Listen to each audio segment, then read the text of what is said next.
Hey guys, in this video I will show you how you can fix error code 2502 and 503 on Windows. It's quite easy and straightforward, so without further ado, let's get started. So all you need to do here, you need to open up the disk where you're trying to install the game and client, whatever you like.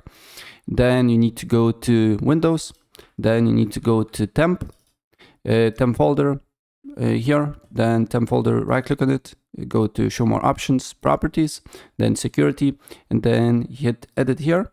And then on these titles you need to get full control. So creator owner, full control, system, make sure it's full control, PC, full control. For you, of course it may be different, and just get all the titles full control, apply OK.